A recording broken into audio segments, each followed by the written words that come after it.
시청자 여러분, 그간 안녕하셨습니까? 의사 오용환입니다. 오늘은 제가 갑상선 암에 대해서 말씀드리겠습니다. 암에도 두 가지가 있습니다. 췌장암처럼 아주 악질이 있는가 하면은 갑상선 암은 순한 암입니다. 갑상선 암에는 대여섯 가지가 있는데요.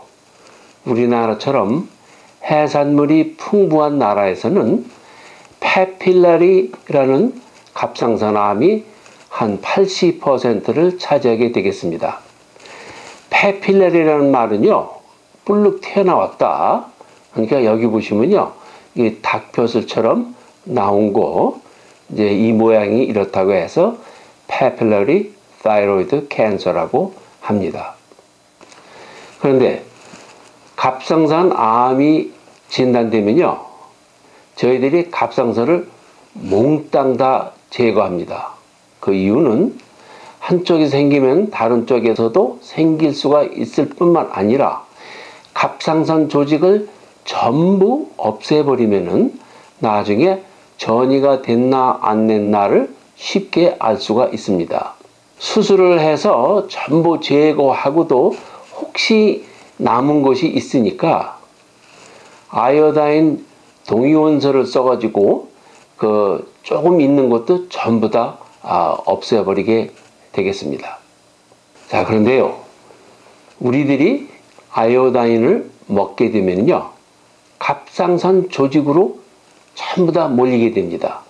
마치도 저희들이 진암철을 갖고서 땅에다 이렇게 굴리면은 쇠붙이가 붙듯이 아이오다인을 먹게 되면은 갑상선으로 다 모입니다. 그러니까 아이오다인에다가 방사선 동위원소를 붙이게 되면은 그것이 갑상선 조직으로 가서, 또는 암 조직도 되겠죠.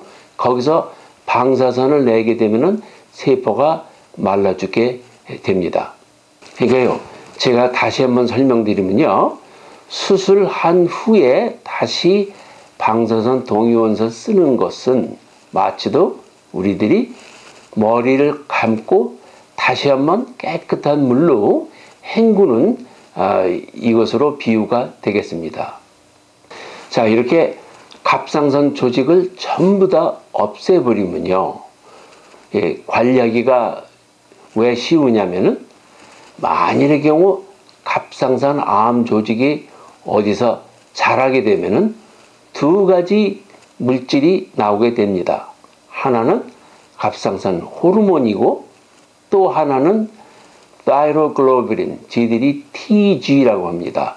이것이 나오는데 마치도 이란성 쌍둥이처럼 같이 생기나 전혀 다른 것이 되겠습니다. 그러니까 저희들이 피검사를 해가지고 TG가 나오게 되면은 어디선가 갑상선 암 조직이 자라고 있구나, 이렇게 생각이 됩니다. 제가 예를 들면은 토끼 똥이 있으면은 어딘가 토끼가 숨어 있구나, 이렇게 되겠습니다. 그러니까 갑상선 암 환자의 희망사항은 TG가 전혀 안 나오는 것이, 이것이 좋습니다. 그런데요, 갑상선 환자가 항체가 있으면은 TG를 먹어버립니다. 그러니까 검사할 때 항체도 검사를 해야 됩니다. 왜냐하면은 항체가 TG를 먹어서 없을 수도 있습니다. 자, 그리고 갑상선 조직을 전부 제거했기 때문에 저희들이 갑상선 호르몬을 약으로 드립니다. 이때 갑상선 호르몬 약을 조금 많이 드립니다. 그 이유는요, 갑상선 호르몬 양을 저희들이 조금 높이게 되면은 여기 TSH가 떨어집니다. 왜 저희들이 TSH를 낮게 유지하냐면요, TSH가 높으면은 마취도 비료처럼 갑상선 암 조직이 있으면 그것이 더 잘 자랍니다. 그래서 저희들이 TSH를 낮게 유지를 합니다. 그런데 TSH가 너무 낮으면요, 골다공증이 심해질 수가 있고 또 부정맥이 생깁니다. 그러니까 또 너무 낮게도 유지를 못하고 0.1에서 0.5 사이에다가 맞춥니다.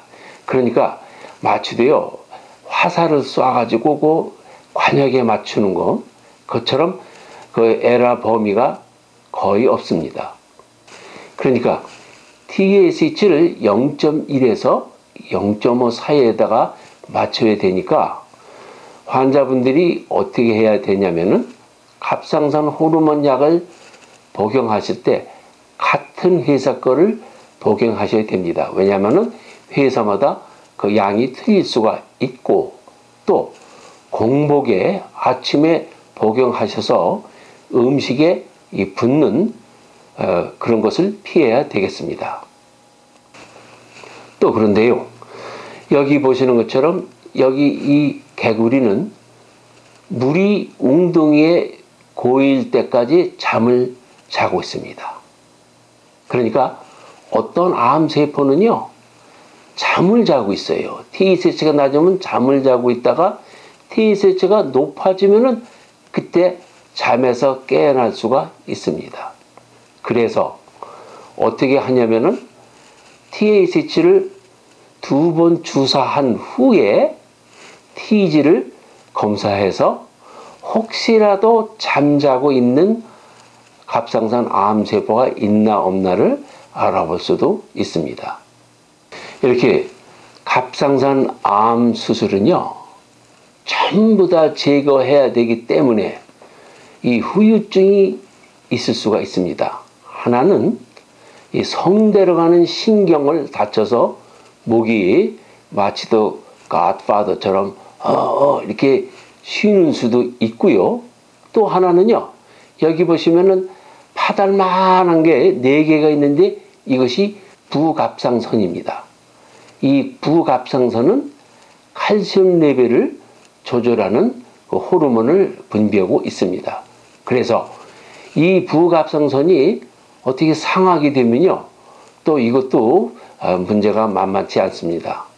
저희들이 운전할 때 항시 앞을 보고 차선에다가 이렇게 맞추는 것처럼 부갑상선은요, 언제나 칼슘 레벨이 피 속에서는 정상화되게 이거를 유지하고 있습니다.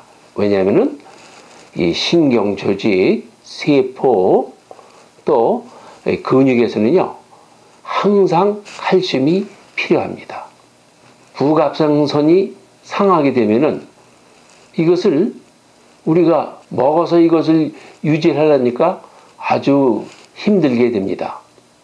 제가 말씀드린 것처럼 갑상선암이 순하다는 거는요, 전이를 할 때 옆에 있는 임파선 조직으로 들어갑니다.